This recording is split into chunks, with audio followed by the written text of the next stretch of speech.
Meet Dave, a 30-year-old unemployed man who has spent his days constructing a maze made out of cardboard boxes. He claims to be an artist, but so far, all he has produced is an overgrown version of a child's plaything. In an interview clip, Dave admits that he built the labyrinth to prove himself, but he's starting to regret that decision, especially after the disastrous consequences that followed. In the next scene, we see a flashback to 3 days earlier, when Dave's girlfriend, Annie, returns home from a trip to find a towering edifice of cardboard boxes in her living room. She calls out to Dave, and he responds from within the maze as if it's some kind of cardboard castle. Annie is understandably confused but also a little impressed, while Dave proudly proclaims that he built the labyrinth all by himself. Annie excuses herself to take a shower, but when she returns, she finds Dave still lost in his creation.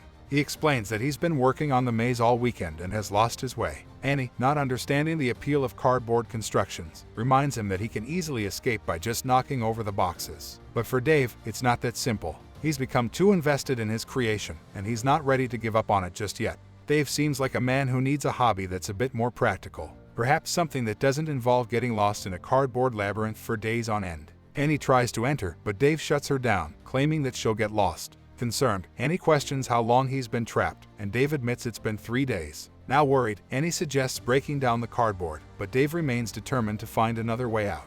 With no other options, Annie reaches out to Dave's friend, Gordon, for help.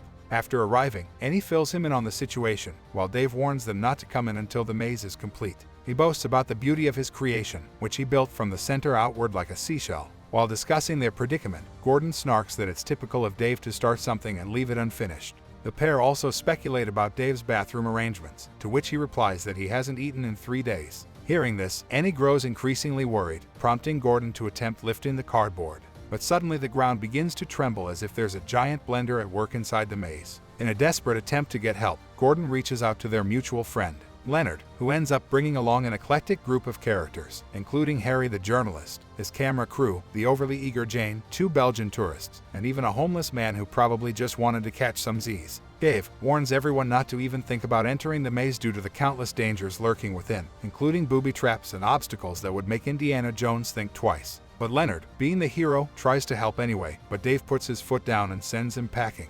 In the meantime, Annie is anxiously fretting and Dave is left apologizing for dragging her into this mess, despite her understandable annoyance with him. Annie, clearly a glutton for punishment, decides to venture into the maze to rescue Dave. This delights Harry as he can film everything for his documentary. Eventually, everyone else on the team, except the homeless man, decides to tag along for the ride. Once they're inside, they quickly realize that Dave wasn't kidding about the maze being bigger on the inside than it appears from the outside. Now, let's just hope they make it out in one piece, or at least with some good footage for Harry's documentary. Soon enough, Gordon gets a taste of the cardboard maze when he accidentally cuts his finger and his blood is absorbed by the thirsty floor. Meanwhile, Jane and the gang explore the labyrinth while Harry and his crew follow Annie and Gordon like lost puppies. As they search for their missing companion, they begin to realize that the maze is more complex than they originally thought. Next, Harry discovers a button on the wall with a warning label, but of course, he can't resist pressing it like a child. Suddenly, Gordon is struck by a ball and the group finds themselves in a music room with keyboard paintings on the wall.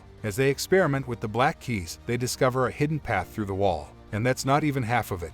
The wall leads them to a pit full of discarded paper, guarded by 2 creepy origami birds. One of the birds' attacks sent everyone into a frenzy. The door slams shut, but Annie saves the day by noticing a giant face sculpture on the wall. She leads the group through its mouth into safety. Annie is left shaken and struggling to come to terms with the realization that the origami is indeed alive. Meanwhile, Harry, being the prankster he is, tries to capture her reaction on camera. But before he can even start filming, Jane rushes in, excitedly raving about how much fun she's having exploring the maze. Unfortunately for Jane, her excitement is short-lived as she steps on a deadly bobby trap and ends up losing her head, quite literally. Talk about a party pooper. The gang is left stunned as they witness yarn and confetti spilling out of Jane's body instead of blood. Well, that's not something you see every day. But the shock doesn't end there. Next thing we know, Greg and Bryn are playing hide and seek in the maze, and Greg manages to activate yet another booby trap, which swiftly sends him to the afterlife. Soon Bryn discovers his lifeless body and is then doused with a mysterious pink substance, just when she thought her day couldn't get any worse. Annie is understandably upset about the whole booby trap situation, wondering why Dave would even build such deadly contraptions in the first place. Gordon tries to reason with her, explaining that without the traps, the maze would just be a bunch of boring hallways. And just when they thought things couldn't get any more gruesome, a frightened Bryn joins the group, revealing what happened to poor Greg.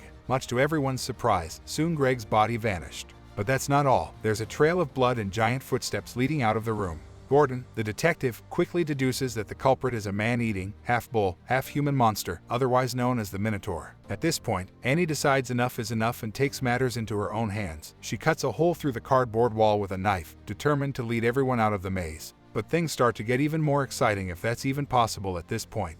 The wind begins to pick up and the group hears strange noises as if someone or something is trying to stop them from escaping. However, Annie persists and manages to break through the wall, only to discover there's another room on the other side. Sensing danger, the group quickly rushes in, everyone, that is, except for Bryn. Big mistake. The Minotaur snatches her up in a flash, leaving everyone else terrified for their lives. They flee the scene and finally come across Dave. Annie, taking charge as usual, leads them through a small door that takes them to a strange room consisting of a table and chair made of, you guessed it, cardboard paper. Annie and Dave finally find a glimmer of hope and reach safety, but not without a fight. Amidst the chaos, everyone blames poor Dave for their troubles, and he defends himself by reminding them of his previous warnings. In a moment of desperation, he leads the group through a secret door, only to turn them into cardboard cutouts. Smooth move, Dave. Annie demands answers, but all he can offer is an empty promise that everything will be okay once they're back in the apartment.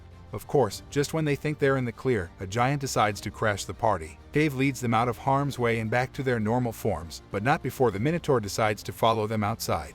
In a stroke of genius, Dave builds a temporary wall to keep the creature at bay. But the good vibes don't last long, as tensions start to rise once again. The group is desperate to escape the maze, but everyone has a different idea of how to do it. Just when it seems like all hope is lost, Dave steps up and drops a bombshell. In order to escape, they must complete the unfinished maze. Annie, always the rebel, refuses to let Dave take the lead and demands that he find them a way out.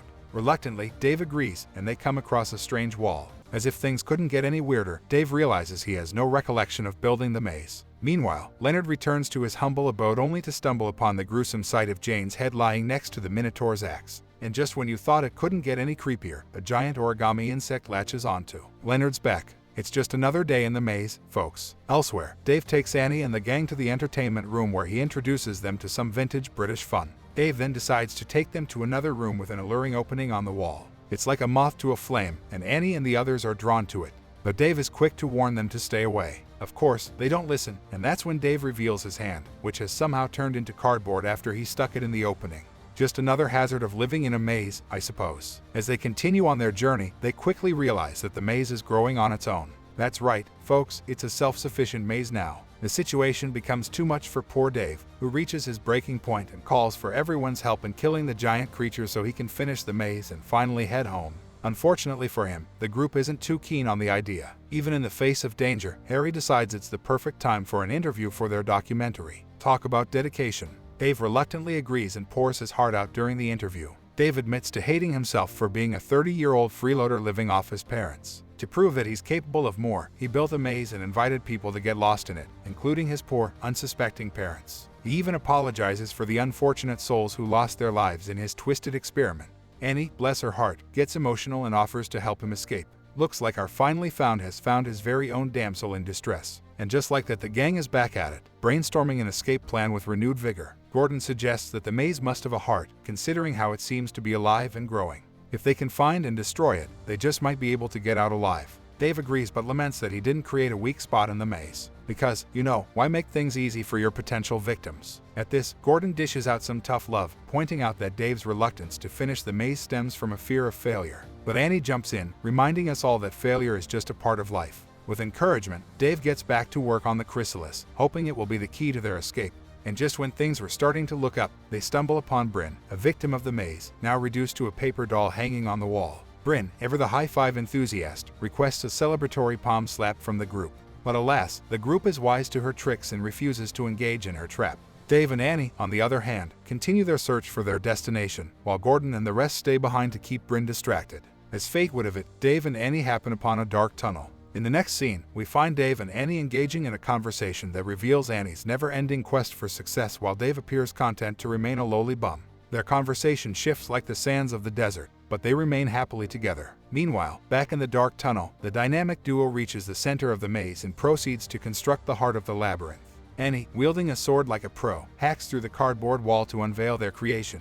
Just then Gordon and the gang sense something is amiss and decide to tie up Bryn to prevent her from attacking Annie. But as luck would have it, Bryn morphs into a giant hand and scurries away to safety. In the chaos, the cameraman heroically saves his equipment before getting dragged into the abyss. The rest of the group then meets up with Annie and Dave at the heart of the maze, ready for whatever comes next. As they are on their way to their destination, Gordon finds himself separated from the group due to a giant minotaur chasing him. Annie and Dave manage to set up the heart, which Harry and his team capture on film. Meanwhile, poor Gordon is still being chased by the relentless minotaur, and to make matters worse, he witnesses Leonard meeting his untimely demise via cardboard blades. Back at the center of the maze, Dave takes a swing at the heart with his sword and destroys it. As a result, the entire structure begins to collapse, and the group scrambles to make it out safely. Everyone manages to escape unscathed. Poor Dave is understandably upset about destroying his masterpiece. Harry tries to cheer him up by pointing out that at least he has a documentary to look forward to. The group then does their best to clean up the mess they made, dumping the scraps outside like a bunch of litterbugs. But just when they thought it was all over, the Minotaur emerges from the wreckage, accompanied by an origami bird. Looks like revenge is on the menu for these vengeful creatures. And that's a wrap on our movie recap. We hope you enjoyed it. Don't forget to like and comment below with your thoughts and opinions on the movie. And if you haven't already, be sure to subscribe to our channel for more entertaining content like this. Thanks for watching, and we'll see you at the next one.